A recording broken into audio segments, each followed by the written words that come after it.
Hello, আসসালামু আলাইকুম। কেমন আছেন সবাই? আমি আজকে ইরাস গার্ডেন ব্লগ থেকে চলে আসলাম আমার ছাদ বাগানের নতুন একটি ভিডিও নিয়ে। আজকে ফার্স্টেই আপনাদেরকে একটি লাউ হারভেস্টিং দেখাচ্ছি। এটা হচ্ছে আমার এবারের শীতের প্রথম লাউ।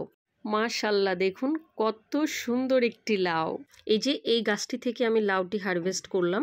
এখানে আরো কতগুলো লাউ পলিনেট করা আছে। এখন যেহেতু আমি বড় লাউটি কেটে ফেলেছি, আস্তে আস্তে এখন ছোটগুলো বড় হবে, এগুলো এখন খাবার বেশি পাবে। মাশাআল্লাহ, এই গাছটাতে এখনো প্রচুর লাউ আসতেছে। এখানে কিন্তু খেয়াল করলে দেখতে পাবেন অনেক ছোট ছোট লাউ আসতেছে, যেগুলো এক এক করে ফুল ফুটবে আর আমি পরাগায়ন করে দিব এবং ইনশাল্লাহ 100% ফলগুলো সেট হয়ে যাবে। এই দিকটায় আমার যে নতুন আরেকটি লাউ গাছ, কিছুদিন আগে আমি 1G কাটিং করে দিয়েছি, এখন ওই গাছটাতেও লাউ ধরে গিয়েছে। আর এই যে এইদিকে লাউ গাছের কিছু পাতা হলুদ হয়ে গিয়েছে, এগুলো আমি ছিঁড়ে ফেলে দিব। এগুলো হচ্ছে বয়স্ক পাতা, এগুলো শুধু শুধু গাছের খাবার নষ্ট করে। এগুলো এমনিতেই কিছুদিন পর নষ্ট হয়ে যাবে পাতাগুলো, তাই এখন আমি এগুলো ছিঁড়ে ফেলে দিচ্ছি। এখন আর এই বয়স্ক পাতাগুলো গাছের খাবার নষ্ট করতে পারবে না, তবে গাছের কোনো জিনিসই ফেলনা না, এগুলোও আমি কাজে লাগাবো। এই পাতাগুলো আমি এই যে মগটা আছে, যেখানে আমি কিচেন ওয়েস্ট গুলো দিয়ে রেখেছি, সাথে বাসি ভাতও আছে, এখানে আমি দিয়ে রেখে দিব। এটা পচেও একটি সার হয়ে যাবে। এই যে পাশের বোতলটার মধ্যে চিংড়ি মাছের খোসা দেওয়া আছে। পাতার ফাঁকে দেখা যাচ্ছে একটি করলা। মাশাআল্লাহ, কত সুন্দর। আজকে যেহেতু গাছ থেকে লাউ হারভেস্ট করা হয়েছে, তাই আজকে গাছে একটি পুষ্টিকর খাবার দিতে হবে। এখানে আছে চাল ধোয়া পানি আর মুরগির মাংস ধোয়া পানি। তবে শুধু এটা দিব না, সাথে আরেকটা জিনিস আছে। এই যে ম্যাজিক ফুড সরিষা খোল পচা, এটা আমি 7 দিন পচিয়ে রেখেছি। এর আগেও আমি অর্ধেকটা ব্যবহার করেছি 7 দিন আগে। এখন আজকে লাউটা হারভেস্ট করার পর লাউ গাছের একটি লিকুইড খাবার খুবই দরকার, তাই আমি আজকে এই বাকি সরিষা খোল পচাটি দিয়ে দিচ্ছি।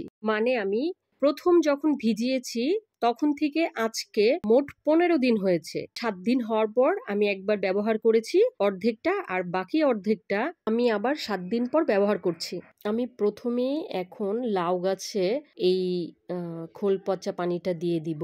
এই যে কন্টেনারে আমি কিচেন ওয়েস্ট রেখেছি সেগুলোতে আগে দিয়ে দিলাম। ওইটা আস্তে আস্তে ওইটা থেকে একটা নির্যাস গাছের গোড়ায় যাবে। এই যে আমার মরিচ গাছ, ওইগুলোর সাথে সাথে আমি একটু অন্যান্য গাছেও দিয়ে দিচ্ছি অল্প অল্প করে। এটা একটা ড্রাগন গাছ, এই গাছটা যে কতবার পচে গেল, এটা আসলে একটু রেয়ার ভ্যারাইটি, এই কারণে এই অবস্থা। সাধারণত রেয়ার ভ্যারাইটি গুলা না সহজে হতে চায় না, যেই কারণে এগুলো রেয়ার থাকে, সহজলভ্য হয় না। আর এই বছর প্রচুর বৃষ্টিও হয়েছে, এই গাছটার বড় বড় ডাল পচে গিয়েছিল। অনেক কষ্ট লেগেছে, বড় বড় ডালগুলো কেটে ফেলে দিতে হয়েছে। আমি তো ভাবছিলাম যে গাছটা হবেই না, কিন্তু আলহামদুলিল্লাহ গাছটা আবারও হচ্ছে। তবে এই ড্রাগনটায় এত ঝড়ঝাপটা গেল এত বৃষ্টিতে, আমার অন্য যে ড্রাগনগুলো আছে সেগুলোর কিন্তু কিছুই হয়নি। এটাই আসলে রেয়ার ভ্যারাইটির কারণে এমন হয়। এদিকে দেখতে পাচ্ছেন আমি কতগুলো কিচেন ওয়েস্ট নিয়ে, এই যে আমার একটা বেড আছে, এটার নিচে বেশি করে মাটি দিয়ে নিয়েছি। এটার কারণটা হচ্ছে, যখন আমার এই কিচেন ওয়েস্ট গুলো পচে সার হয়ে যাবে, এখান থেকে একটা লিকুইড বের হবে। নিচে যদি বেশি পরিমাণ মাটি না থাকে তাহলে নিচ দিয়ে বেরিয়ে যাবে। এই জন্য নিচে সবসময় আপনারা সবজি দিয়ে বেড বানাবেন, মাটির লেয়ারটা একটু মোটা করে দিবেন, এতে পচে মাটিতেই আমার সেই সারটা থেকে যাবে। এইভাবে আমি আস্তে আস্তে ভরে ফেলবো।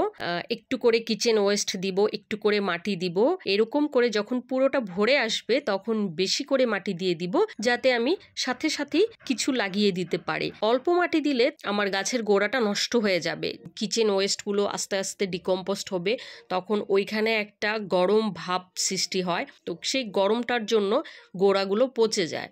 এর জন্য আমি যদি বেশি করে মাটি ইউজ করি, তো ওই মাটিগুলো থেকে শেকড়টা নিচে যেতে যেতে ততদিনে কিচেন কম্পোস্টগুলো একদম রেডি হয়ে যাবে।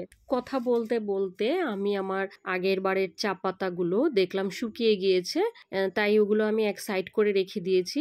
আর এগুলো যেগুলো আমি ঝরা দিয়ে গিয়েছি, পানি ঝরা দিয়ে গিয়েছি, সেগুলো আমি এখন আবার একটু মেলে দিচ্ছি, এগুলো শুকিয়ে যাবে।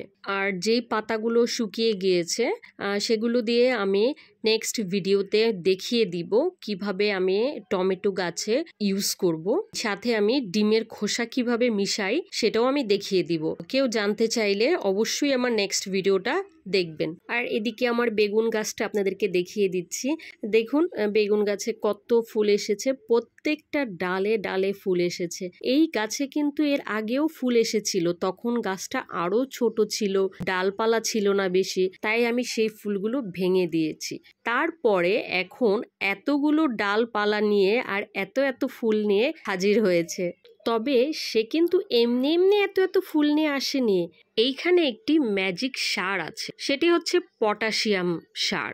আর ঘরে কিভাবে জৈবভাবে পটাশিয়াম সার তৈরি করা যায় সেটার প্রসেসটা আমার আগের ভিডিওতে দেখিয়ে দেওয়া আছে। কারো যদি ইচ্ছে হয় জানার, তাহলে আমার আগের ভিডিওটা আপনারা দেখতে পারেন। এখানের গাছটারও আমি কিছু পাতা ছিঁড়ে দিলাম। এইদিকে মাশাল্লাহ কি সুন্দর টমেটো ধরে আছে। তো আমার ভিডিওটা যদি আপনাদের বিন্দু পরিমাণ কোনো কাজে আসে, প্লিজ লাইক সাবস্ক্রাইব করে দিন।